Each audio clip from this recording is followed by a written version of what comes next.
beyond ideas of wrongdoing and right doing. There is a field. I'll meet you there. When the soul lies down in that grass, the world is too full to talk about ideas, language, even the phrase each other doesn't make sense. Hi everyone. Today Jaco, the husband, makes a comeback.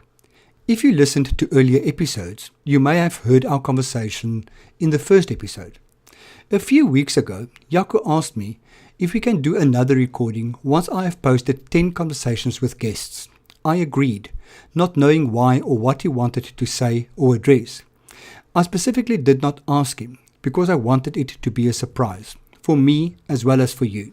So, let's get to it and hear what he has on his mind.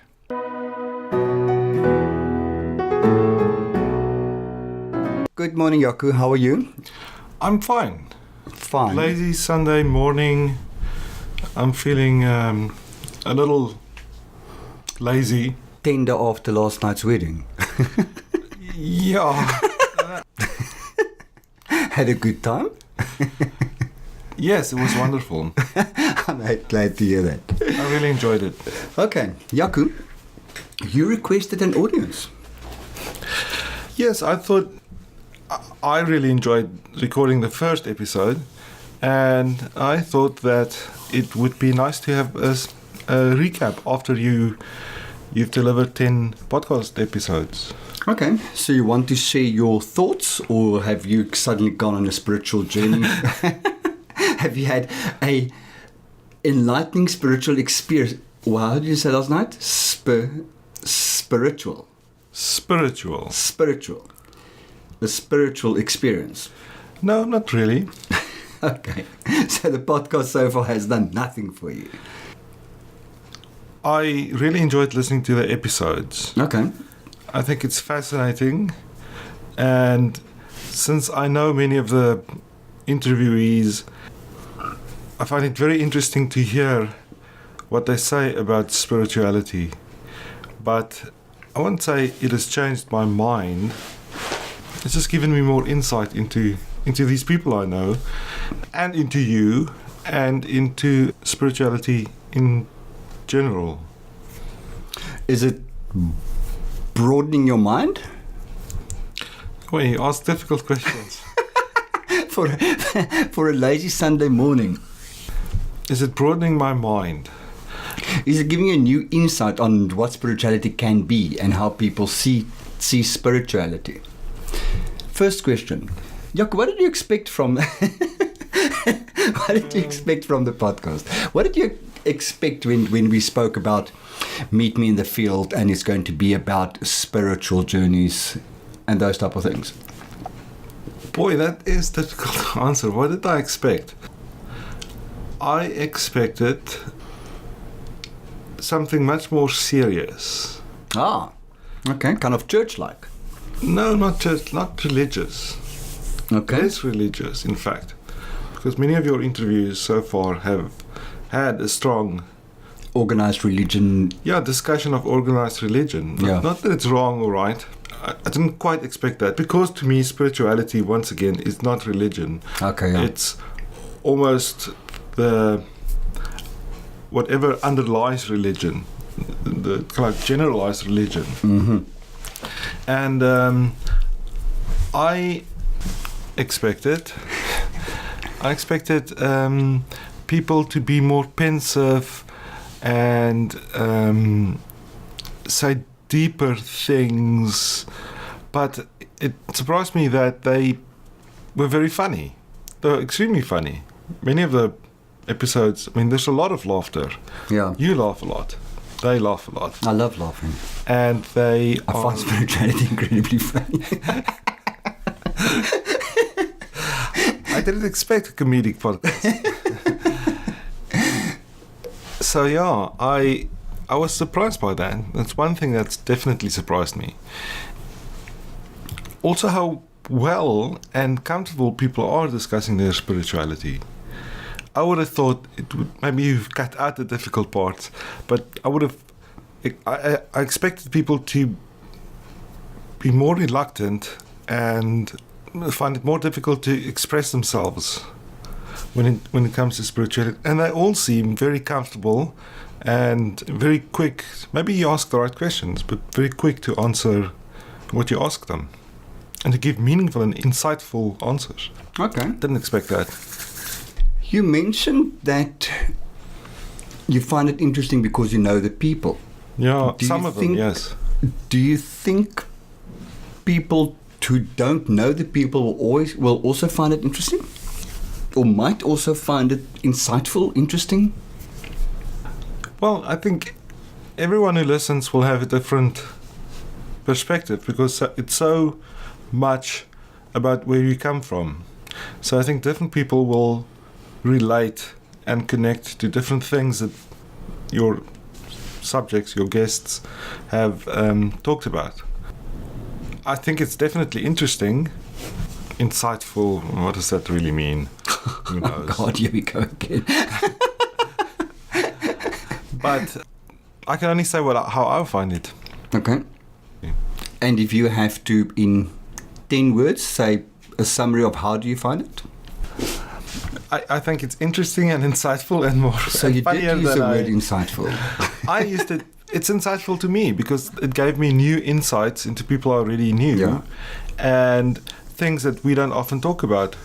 I don't often talk about with them. Yeah. So that gave me a new, not all of them, but a new kind of perspective on the character. And I mean, I didn't hear any juicy details, but I didn't expect to either. I mean, this is about something that's it underlies your character in some sense, or at least your personality. I wouldn't say it suddenly revealed to me something big and momentous, but What I found interesting was how many of my good friends, I've never really discussed their personality. Like Wendy, for instance, yes, who I really count as one of my closest friends, yes. and whom I know from recovery, that I've never actually sat down with her and discussed It's not it. a It was really topic interesting. that arises naturally out of dinner at a dinner party. So it's actually a very nice venue to talk about these things. And in fact, I mean, many of your guests have been in recovery, not all of them, but Yeah. many. But it somehow opens the door. Maybe you should expand beyond recovery and talk to everybody you meet, everybody you encounter. So we have a neighbor, Maggie, and it'll be fascinating to hear what she has to say. And we don't know her intimately, but we know her well for a couple of years now. And it'll be really interesting to hear her perspective on spirituality. She seems to be a person that's really very in touch with her emotional side. She's an artist. Yeah. So that could also be interesting. So how did you find the idea that most of the people are in recovery? Could you relate to their stories? Could you relate to what they were talking about? Yeah, definitely. I knew that they are in recovery. It wasn't a surprise or a secret, but it's not as if they said something. And in fact, this is maybe part of what I expected. I thought that being in recovery gave you some kind of extra, maybe I thought you had extra lessons in spirituality and how to be spiritual, and that you do exercises at meetings to meditate and concentrate. I don't know what. Clearly you don't. Clearly, maybe it does open the door. Maybe it does teach you a little bit. It teaches you that you should be more in touch with your spiritual side. Yeah. Maybe that is what it teaches you, but nothing specific. It doesn't teach you how to do that at all. So nothing that came out was really specific to recovery. And yeah, I could relate to them as well as to any of your other guests. Okay. Because so far you've only listened to, I've been running through them in my head. There's only one non-recovery person so far, am I right? That Your was Leandra. friend from school, yeah. Yeah, Leandra, yeah. Yeah, I guess so. So there's one more coming up. I think next week is one. Yes. And I'm actually looking for more non-recovery people, but maybe you're right. You know, I'm looking for people whom I've met and that I feel a connection with and who I feel have a sense of spirituality. Yeah. And maybe you are right to take my own prejudice away and not decide for other people whether this person has a sense of spirituality, but to invite people and say, let's come and chat. Yeah, people, maybe not that you know well, but people that you, just people that you meet in your life. I mean, many people, not all, I don't, but many people must have some kind of spiritual side to them. I think it's a good idea. I think ultimately all people have a sense of spirituality. There is this, what people call spirituality, and how they actively think about themselves. Maybe spirituality is conscious. In fact, everybody you talk to express the idea that it's a conscious thing. Yeah. They think about it, they have opinions. They've made a decision at some stage, kind of. They've made choices, yes, in their spiritual life. And nobody had to think long or hard or hesitate, unless you've edited out exactly those pauses. Nobody thinks too hard about how to answer if you ask a question about spirituality. If you ask me, I will hesitate, because I don't think it's something, I don't consider myself spiritual at all, and it's not something I think about. Yet you generally live a good life. Because I try to make the right choice, and often consciously think about what would be the right choice in this situation, what should I do, what would be the right thing to do. Yeah. Nobody I know lives a life that's explicitly non-spiritual. But very few people I know live a life that's explicitly spiritual as well. I mean, I don't know, if I think about my colleagues, or even my students, or other people I know, some of them meditate, some of them do yoga, some of them are very religious, but others are not. That doesn't mean they're unspiritual or non-spiritual. It just means that I don't know. I don't have access to that part of their life. But because it's not a topic that you discuss with people on a regular basis. In fact, as you found out, in some sense, this podcast is like a little window opening in people's souls. Yeah. It's like that glass window that they sometimes put in the stomach of cows, so you can see what's going on inside. Your podcast is a little window into a cow's stomach. I would prefer to think of it as one of those glass-bottomed boats that on tropical islands they take people so that you can see the fish underneath the boat. Let's rather use that analogy. Sometimes they put a port in the stomach, and you can reach in and take out what the cow is digesting, so that you can inspect it if you're a vet. So for you, this podcast is like a window into a cow's stomach. Exactly. Exactly how I think about it. No, it's a window. As long as that's where it ends, and you don't take it further to where the contents drop out. What do you think an acceptable percentage would be for people to say no, that would prefer not to talk to me on the podcast? Many people have spoken to you, I mean, and more than I expected. Is it? I don't know what to say. I mean, if this were about sexuality, I'd think people would be more reluctant. Yeah. And because of our society's strange ideas about sexuality, that seems to be a more intimate or more private thing than spirituality. Yeah. Which is such a nonsense idea. It should be the other way around. I mean, your spirituality should be a much more intimate thing than sexuality. I mean, apart from the fact that they're somewhat connected. But isn't it interesting that that topic has not come up much at all? Sex. Sexuality, not sex. Sex has come up. Has sex come up? I can't remember. Not sex. But, I mean, you've had a guest who's in a gay marriage. Oh, yes, yeah. Yeah. So, I mean, I guess that's kind of sexuality. But what I'm talking about is this idea of, we're very shy to talk about our sex lives. But people are not shy at all to talk about their spiritual lives. Yeah. I would love people I would love sexuality to be generally a topic that's less taboo. Yeah. And the answer to my question to you is what I'm quite surprised about how many people are not willing to talk to me. Really? How many people have said no? How many did you ask me? If I can think quickly, probably about 5. Oh, wow. And you've had 10 episodes published. So I've got a 50%. Well, you have more episodes than secret episodes. I've got I still got episodes to come. So it's a little more than 25%. Yeah. But that's fine. I think that's kind of normal. And it's for strange reasons. The one said he really doesn't like the sound of his voice in recording. Yeah, I don't know. Well, you don't have to listen to it. Yeah, but it means he doesn't like how he would appear to other people. And I dislike my voice intensely. Oh, you'd never say that. I know. The amount you talk. I know. But I find what I have to say so fascinating. And it overrides. Yeah. Even if I had a squeaky little mouse voice, I'd still be using it. No, I think that I love a good voice on a podcast or the radio. I mean, some people have radio voices, and I love that. But of course, you can't. If somebody's really self-conscious, you can't convince them of that. So that's fine.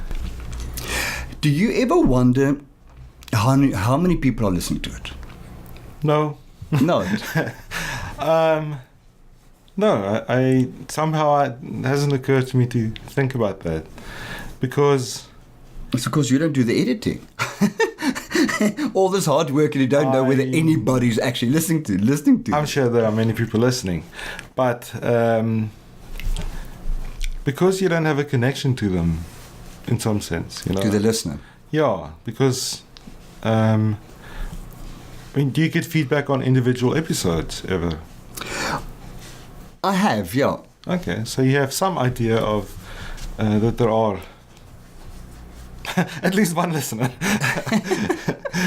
But it's very difficult to know how many people listen to you. With iTunes, you can't tell ever. We could check the website. I don't know how Stitcher works, but maybe that'll tell you how many subscribers you have. And we should try to find that out. But it's almost irrelevant in some sense, isn't it? Yes and no. I'm not doing this to make money out of it. So it's not like a shop that has nobody coming in. Yeah. So what can you compare it to? What do you think of having people back a year later? I wouldn't wait a year. I'd go for 6 months and try to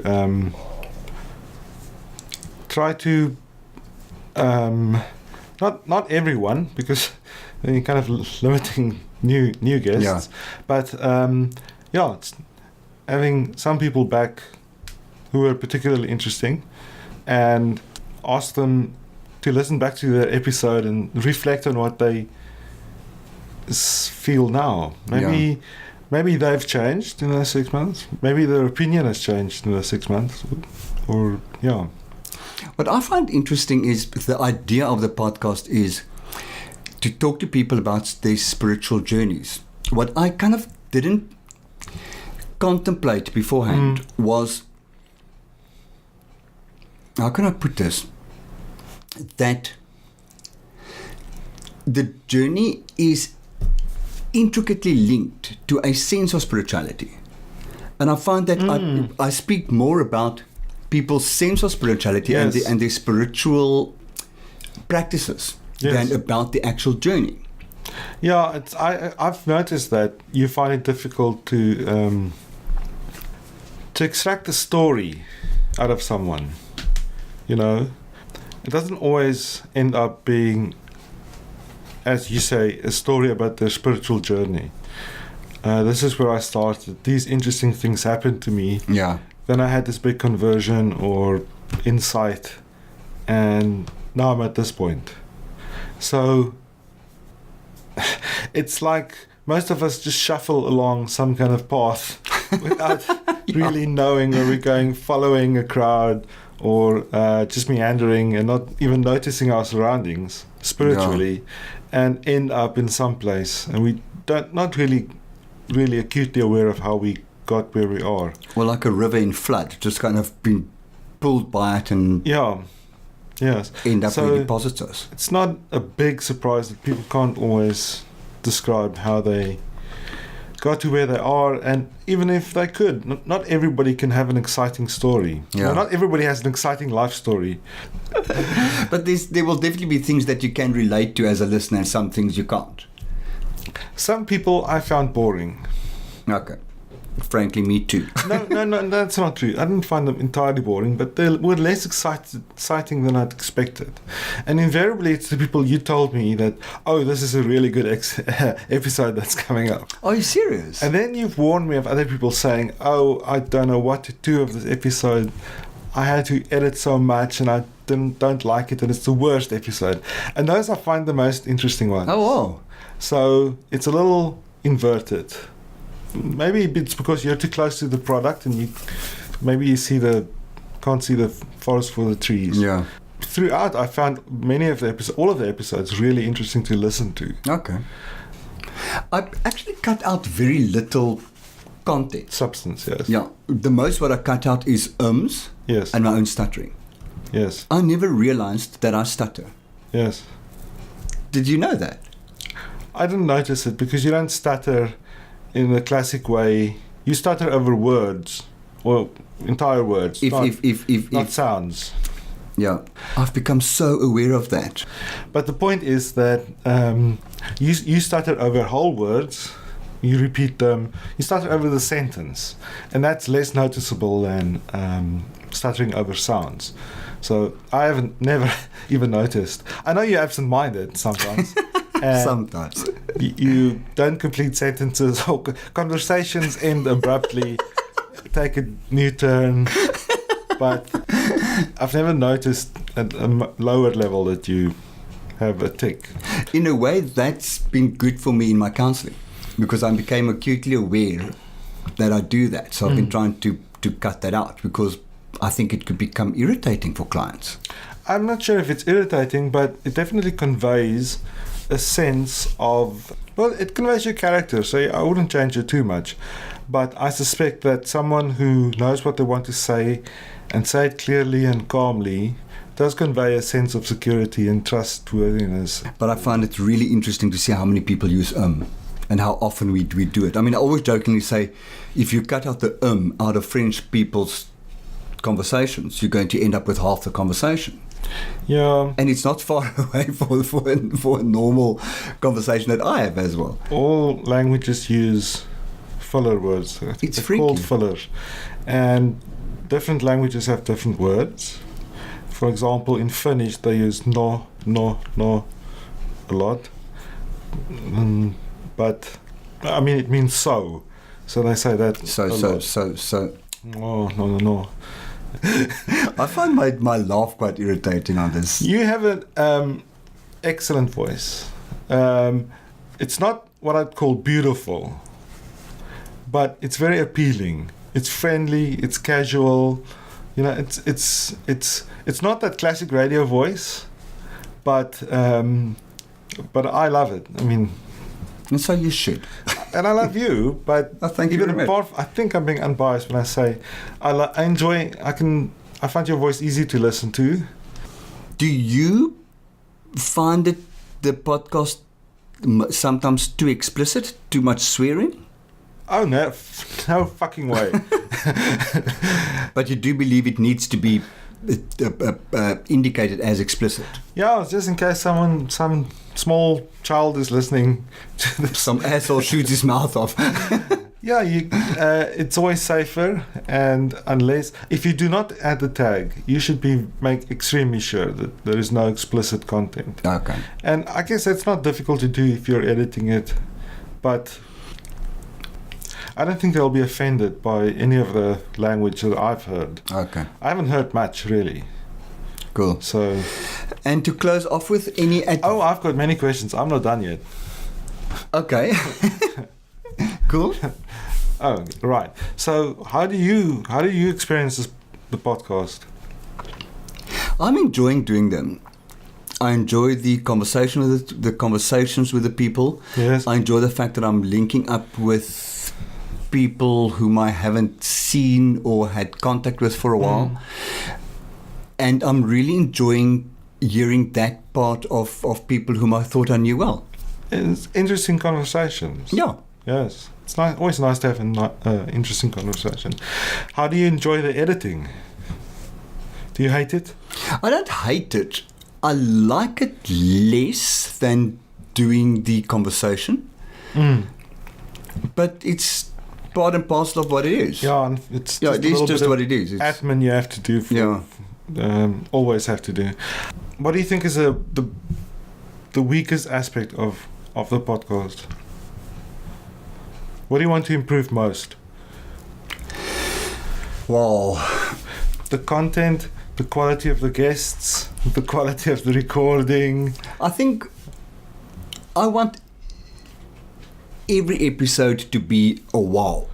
Yes. And it's interesting that what for me was a wow wasn't for you a wow. So every episode can't be a wow per definition, because the wow definition, it's so subjective. Yeah. Yes. Exactly.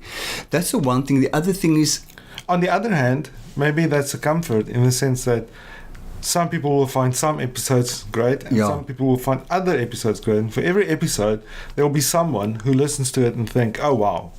But I found that in NA meetings as well. Somebody would share, and I would think, "Oh my God, just finish, Mark, no klaar." Yes. And then people share back to this person, think, "Thank you so much for inspirational." So I really connect. I missed it. Yeah. I completely missed it. So I find that a lot. But I would definitely like to learn the skill of enabling people to open up more about the actual journey. Because I feel this is a spiritual journey. I've actually thought about changing the write-up on it and saying this is a podcast about people's individual take on spirituality or something like that. Well, I don't think you should do that. I think you can keep it as it is and maybe change the way, or change something else. I mean, one thing that I thought from the start is maybe you should have themes. And have themes like meditation, Okay. and have people in who know about meditation or are really interested in meditation, or do a little experiment saying, Johnny, Sally, Benny, I want you to try this meditation technique for a couple of weeks, and then we're going to have a podcast about it and talk about your experience. Okay. And if you find it easy or difficult, and how you feel about it, and whether you'll keep on doing it. Well, I can't think of any other themes now. What do you think about talking to couples or groups? I think it's always interesting if there are many people around. Not too many, because that can become confusing and chaotic. But having more than one guest at a time could be really interesting. You know that I find group conversations, very, very difficult. Yeah. So I hate interruptions, and talking over each other is always a difficult thing. But that's not impossible to manage. If it's only 3 people, you can sort it out. So the logistics and even the content, the dynamics will be great, I think. But I think you should think of more of these themes. Cool. And then one thing you can do is, of course, if you do invite people back, you can say, listen to your podcast that we recorded before, and this time I want us to talk specifically about this and this topic and your journey, for example, or what advice, asking people for. I wouldn't change the name of the podcast, but I mean, spicing it up is not a bad idea. But you've only had 10 episodes. Yeah. Still in its baby shoes. Yeah, I think you should carry on with what you're doing for another 10. Maybe then we should talk again, see how you feel. So what has been the best aspect of the podcast, do you think? The connecting with people on that level. Yes. People leave, and whether I knew them really well or not that well, I feel a deeper connection to them. And I really appreciate. In some sense, it's not an authoritative podcast.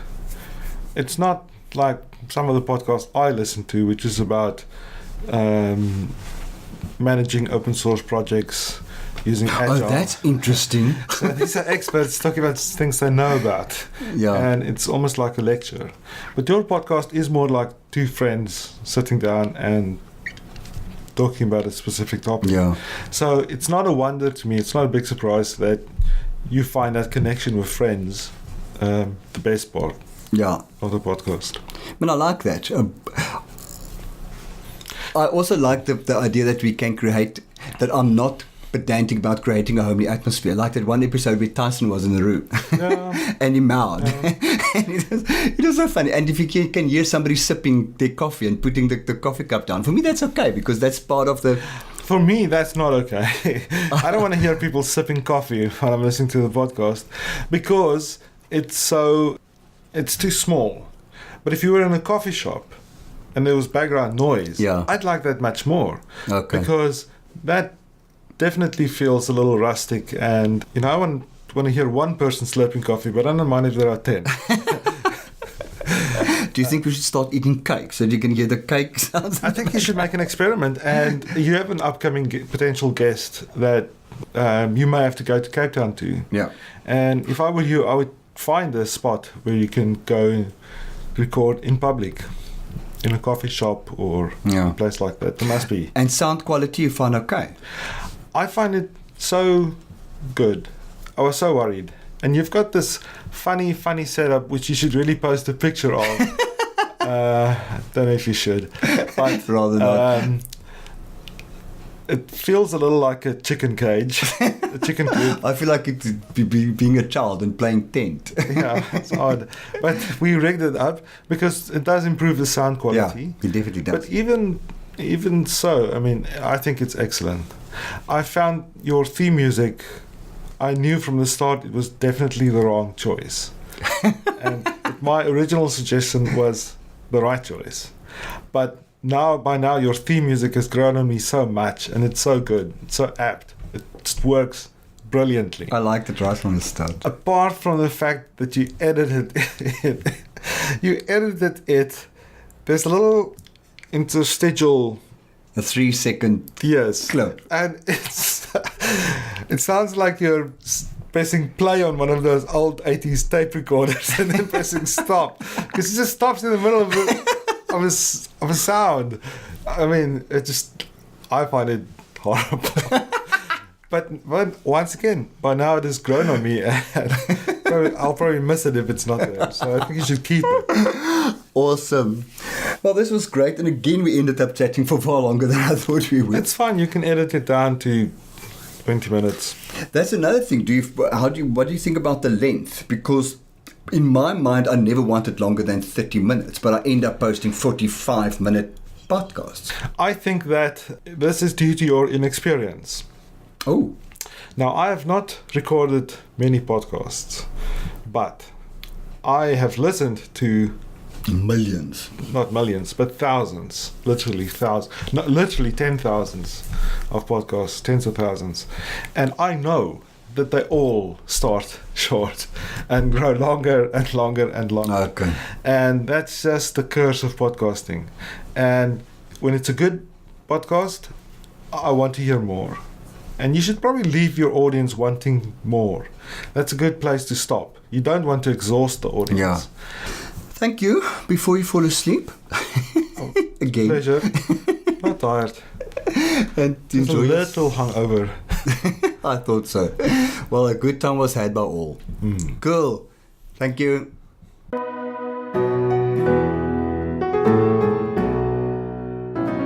Okay, this was real. I treasure Jaco's input and advice when it comes to meet me in the field.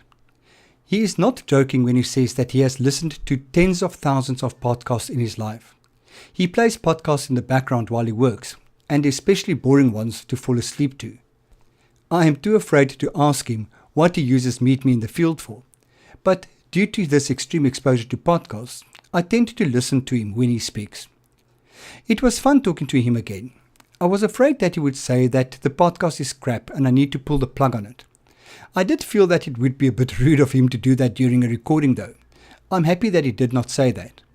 If I'm honest, I have to question his objectivity though. He is, after all, married to me. but I am happy to hear that he has identified some positives, and constructive criticism is always welcome. If you have any feedback or remarks, please feel free to pop me an email or connect on social media. It will be great to hear from you. If you want to know more about what I do, please feel free to connect with me on my website, which is www.freddie.org.za, or find me on Facebook at www.facebook.com/freddie.org.za, or on Twitter at @RensburgFreddie. Remember that Freddie is always spelled with an IE at the end. Be safe. Bye.